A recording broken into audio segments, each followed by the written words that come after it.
Look, you're earning six figures, but you still feel broke, right? That's because the system is designed to tax your time at 40%, while inflation eats the rest. Most of you watching right now fall into a very specific category that the financial world calls the Henry phenomenon. High earner, not rich yet. On paper, you've made it. You hit the $150,000 salary mark. You have the title, and you have the respect of your peers. But let's look at the actual math for a second, because the math never lies. After federal and state taxes, plus FICA, that $150,000 gross income quickly shrinks to approximately $95,000 in take-home pay. That is a 36% haircut before you've even paid a single bill. Then you factor in the prestige tax. I'm talking about the $3,500 mortgage for the house in the right zip code, the $800 payment for the German-engineered SUV, and those high-end memberships required just to maintain your professional network. By the time you account for 4 or 5% inflation eating your remaining purchasing power, your six-figure lifestyle actually feels like a $50,000 salary from a decade ago. You are working harder than ever, but you are effectively standing still. This is the middle-class wealth trap. The system loves you in this position because you are productive enough to be taxed heavily, but too financially stretched to ever walk away from the desk. Essentially, you have become an elite-level servant to your own liabilities. You are trading 2,000 hours of your life every year for a lifestyle that anchors you to a cubicle. I want to show you why working harder is a losing strategy. The ultra-wealthy don't play the game of trading hours for dollars, and they certainly don't let 40% of their productivity vanish into the tax system. They use a specific mechanism to bypass this tax on time and scale their wealth exponentially while they sleep. It's called leverage, and understanding how to architect it is the only way to break the cycle. In this video, I am going to show you exactly how to pivot from a high earner to a wealth architect. To understand why most people never break free, you have to look at the brutal math of what I call the taxation chasm. You see, most professionals are taught to focus on their gross salary, right? But wealth isn't built on what you earn. It's built on what you keep and how you leverage it. When you work a 9-to-5, or even a high-end six-figure consulting gig, you are selling units of time. I mean, this is the ultimate bottleneck because labor is capped by the 24 hours in a day. You cannot scale your presence. And more importantly, the government treats your time as the most taxable asset in existence. Let's run the numbers to see the delta. Imagine you are a high-performing professional earning a $200,000 W-2 salary. In a high-tax state like California or New York, after federal income tax, Social Security, and state taxes, your take-home pay is roughly $130,000. Think about that. You've lost 35% of your productivity to the system before you've even paid a single bill. To increase that take-home pay by just $10,000, you have to find a way to squeeze more hours out of an already exhausted schedule.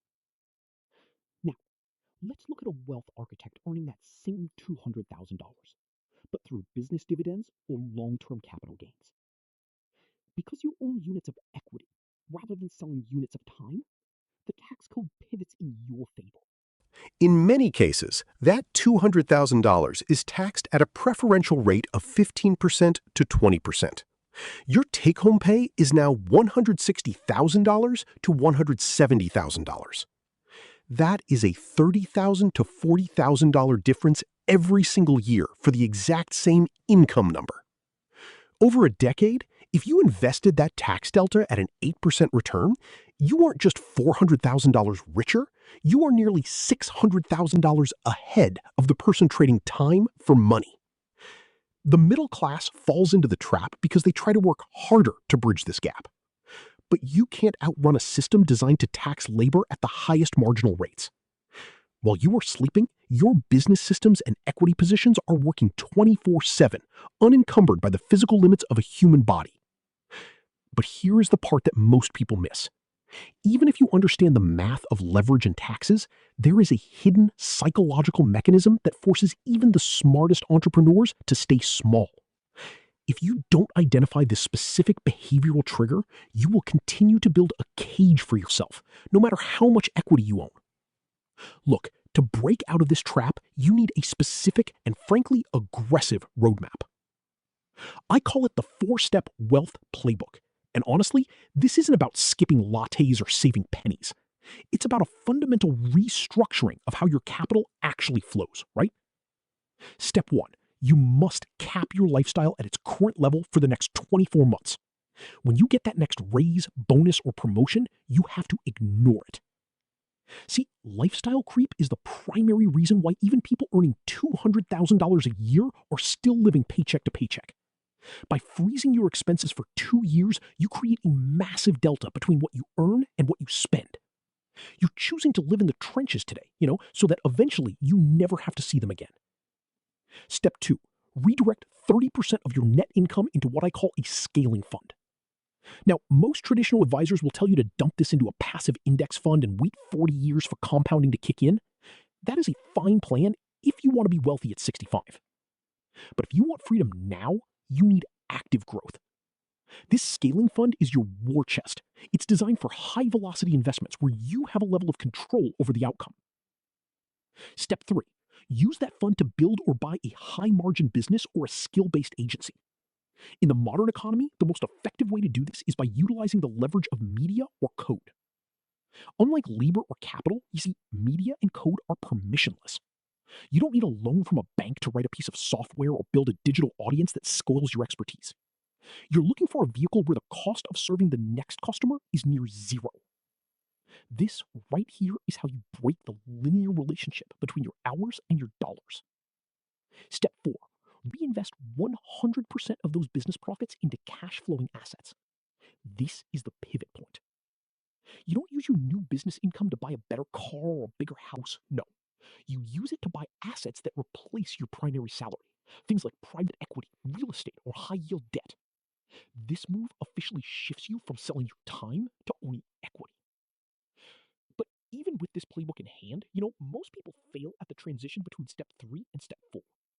There is a specific psychological hurdle that turns a high margin business into a second, and usually more stressful job. If you don't understand the difference between productive labor and owner equity, you'll find yourself trapped in a business that owns you rather than the other way around. And the reason for that actually comes down to one single metric that most entrepreneurs completely ignore until it's too late. Let's actually run the numbers for a second, because the math doesn't lie, even when our emotions do. To really understand how the middle class trap functions, I want you to look at 2 distinct paths over a 5-year horizon. First, meet the consumer. Now, the consumer has done everything right by societal standards, right? They've climbed the ladder and now earn a respectable $150,000 salary. But here's the problem. When they receive a 5% corporate raise, that's an extra $7,500 a year. They don't see seed capital. They see a monthly payment. Slightly sarcastic, they trade that raise for a new Tesla and a slightly larger mortgage. By year 5, the consumer has a garage full of depreciating assets and a lifestyle that requires 100% of their paycheck just to maintain. They aren't wealthy. The truth is, they are simply high-income earners who are one organizational restructuring away from total insolvency. Now, look at the strategist. They earn the same $150,000, but they make a completely different calculation. Instead of expanding their life to match their paycheck, they cap their living expenses at $75,000. They take that $75,000 surplus and aggressively fund a niche service agency, a side hustle designed specifically for scale. While the consumer is spending their weekends at the car wash, keeping up appearances, the strategist is spending theirs building systems, hiring offshore talent, and acquiring clients. By year 5, the divergence is staggering. The strategist's agency is now netting $10,000 a month in pure profit. Using a standard 3x to 4x multiple for a service-based business, that agency alone represents a $1.2 million exit potential. Combined with a tax-advantaged investment portfolio funded by those business distributions, the strategist has achieved a functional mid-seven-figure net worth. The consumer has a car that's lost 60% of its value and a resume. The strategist has an asset that produces cash flow independent of their time. This illustrates why the middle class trap is a choice, not a permanent state. It's the result of prioritizing current consumption over future leverage. But, and this is critical, even if you choose the path of the strategist, there is a hidden variable that can still bankrupt you. Most people focus on how much they make, but they completely ignore the one silent tax that high earners pay without even realizing it. Look, if you don't account for this in your 5-year plan, the government and the banks will end up with more of your wealth than you do. The reality is, the system isn't actually broken. It's working with surgical precision. It wants you to be a high-earning consumer. Because you see, high-velocity spenders provide the most tax revenue with the least amount of risk to the status quo. When you earn more just to spend more, you aren't building wealth. You're just becoming a higher-valued employee of your own lifestyle. To escape the middle-class trap, you must stop viewing your income as fuel for consumption and start seeing it as capital for deployment. Let's look at the math. If your monthly expenses mirror 90% of your take-home pay, you aren't wealthy. You are one board meeting away from insolvency. True freedom only arrives when your assets generate enough cash flow to cover your desired life, rendering your labor optional. Now, I have a challenge for you. I want you to audit your last 3 months of spending. Don't just look at the totals. Look at the ratio. Identify exactly how much you've contributed to what I call your scaling fund. That's the capital reserved strictly for buying back your time through investments or business equity. If your scaling fund contribution is less than 20% of your gross income, you are still deep in the trap. The exit strategy is simple, but let's be honest, it isn't easy.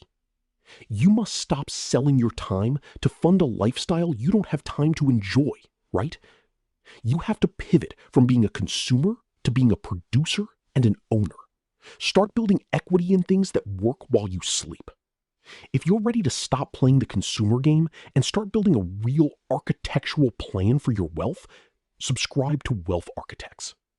Let's stop selling time and start building freedom. I'll see you in the next strategy session.